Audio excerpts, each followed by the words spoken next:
My name is Hailey. I'm Hodges. I'm Elaina. I'm Gracie. I'm Emma. And we did our study on the juror bias in the courtroom as it relates to facility dogs and gender. In the United States, juries consist of individuals who represent their community, are at least 18 years of age, and that are United States citizens. It is one's constitutional right to serve on the jury. This is because the Sixth Amendment ensures a fair and speedy trial. A fair trial is one with an unbiased jury who represents their community. Everyone is susceptible to their own opinions, so it is important to understand why jurors make the decisions that they do. So a major bias that can influence the jury is gender of the defendant. So previous research actually shows that females are less likely to be incarcerated than their male counterparts, but when they are more likely to receive more lenient sentencing. So even when legal factors such as criminal record are controlled for, the gender gap still exists. This may be due to the fact that females are often viewed as less dangerous or less likely to reoffend. A different study looks at how parental roles influences this gender bias.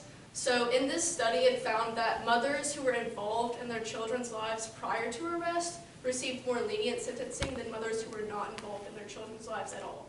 So this is consistent with the familial paternalism theory, which argues that sentencing decision is influenced by traditional gender roles within the family system. So last year's thesis group used a parental figure as the defendant, but we decided to use a babysitter as the defendant in order to control for familial paternalism effects.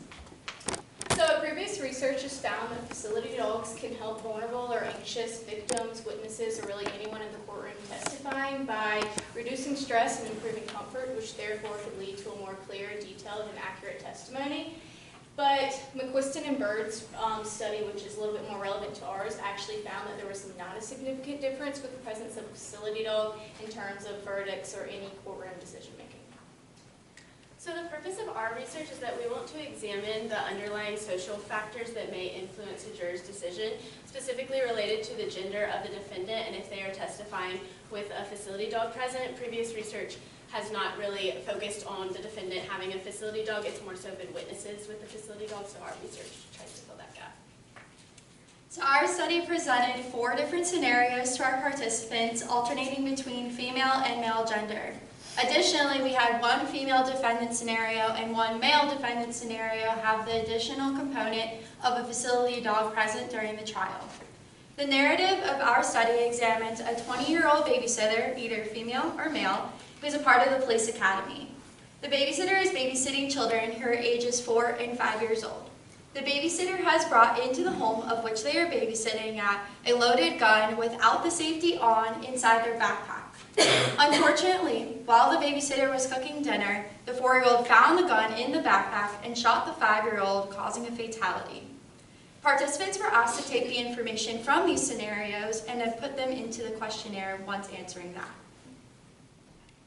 Our first verdict was unlawful conduct towards a child. This verdict was assessed by asking participants their perception of the defendant's guilt as well as confidence level. Confidence level was how confident the participants were in their decision. Sentencing decisions were also assessed for this verdict, and they were home confinement, community service, fine, nothing, or prison with length of prison time.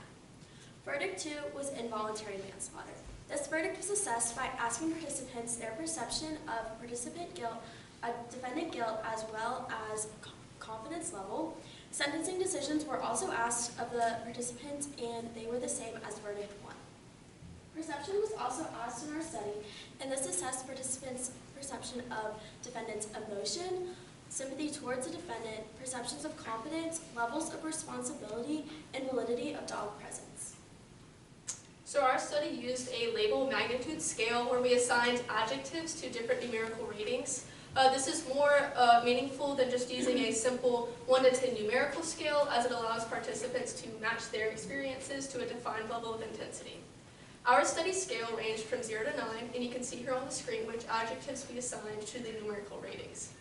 This is an improvement on prior research, as it allows the data to be more verifiable.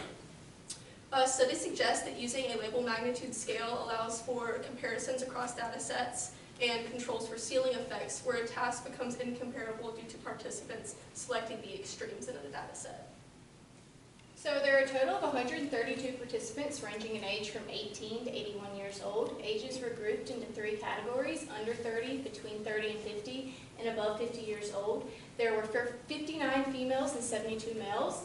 We then looked at the levels of education. Jurors reported their highest level of education, consisting of 14 high school graduates, 90 college graduates, and 26 attended graduate school.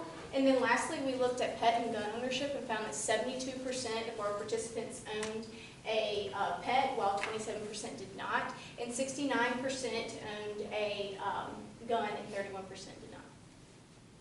For our data analysis, we ran a Pearson chi-square test on the two verdicts of unlawful conduct towards a child and involuntary manslaughter. This is because these are categorical variables as opposed to numerical. However, for our numerical variables, which were the labeled magnitude scale questions that Emma spoke about, as well as the length in prison that the defendant was given, if the defendant was given prison time, we used a multi-level ANOVA. According to our past research, it was hypothesized that participants would report a lesser verdict sentence towards the female babysitter in comparison to the male babysitter. Additionally, participants exposed to the presence of a facility dog as an additional component of their scenario would be given a lesser sentence time. As you can see in Figure 1, the presence of a dog contributed to more guilty sentencing with the female defendant for verdict 1. This was present for all jurors, male jurors, female jurors, gun owners, and pet owners. Defendants were 20% more likely to be guilty when the dog was present compared to whenever the dog was not present. As you can see in Figure 2, we found no significant results for the female defendant for verdict 2. All of our graphs will not have error bars because we use percentages, so they are not variable. So these figures show the female defendant group's responses categorized by age group. So as shown in Figure 1, the effective presence of dog on verdict 1 found significant results in the under 30 age group, but no significant results for the other age groups. And then for verdict 2, there were no significant results in any of the age groups. So these graphs show the outcome for the male defendant for verdict 1 and verdict 2. For verdict 1, there were no significant differences for if a dog was present with the male defendant versus if a dog was not present. However, for verdict 2, which was involuntary manslaughter, participants were 24% more likely to rate the male defendant as guilty when a dog was present as opposed to when a dog was not present. And this was true, And this was true across all jurors, female jurors, gun owners, and pet owners. So these results show the male defendant across both verdicts divided into the jurors' age groups. So verdict 1, there was no significant difference with the presence of a dog across all the age groups. However, verdict 2, there was a significant difference for the age group of under 30, and found that when the dog was present, 100% were guilty, whereas with 60, when the dog was not present, 60% were guilty. So seen in Figure 1 with babysitter rating, we can see that regardless of the facility dog's presence, that females were deemed to be a more average babysitter in comparison to males seen as a more below average babysitter. We believe this is the case because of gender bias, in which participants used bias theories in order to determine their answers during the questionnaire. We also believe that participants may have thought that females are more nurturing, just naturally, and that they are better caregivers compared to males. And then within our second figure, sympathy towards the defendant, we can see that regardless of the gender of the defendant, that when a dog was present, participants felt more moderately sympathetic towards the defendant in comparison to when the dog was not present, in which participants felt a good bit of sympathy towards the defendant. We believe that this is the case because of another bias effect that is being inflicted upon by the facility dog. We also believe that the participants may have thought the dog as more of a crutch rather than decreasing anxiety for the defendant. So in summary, we did find that our participants were influenced by the presence of a dog and by the gender of the defendant. However, we actually found the opposite of what we hypothesized. So we assumed that due to previous research, the female defendants would receive leniency. However, this was not the case, and we believe that this is due to the fact that since they were in a caregiving role as a babysitter, they were held to a higher standard than their male counterparts. Furthermore, we found that the presence of a dog actually decreased leniency, and that jurors were less sympathetic to the defendant when the dog was present. As Hailey said, we believe that this might be due to the fact that our participants saw the dog as a crutch, or that it kind of implied that the defendant was guilty because they needed a dog. So future research should look at having the dog hidden throughout the duration of the trial to see if that impacts the outcome, as well as further understanding gender differences as it relates to caregiver and jury outcomes. We think this kind of research is very important because all Americans are guaranteed the right to a fair and speedy trial under the Constitution, so it is important to understand what kind of factors may influence and bias jurors' perceptions. So we want to say thank you to our advisor, Dr. Pittman, who can't be here today, all of our participants, and for all of you being here.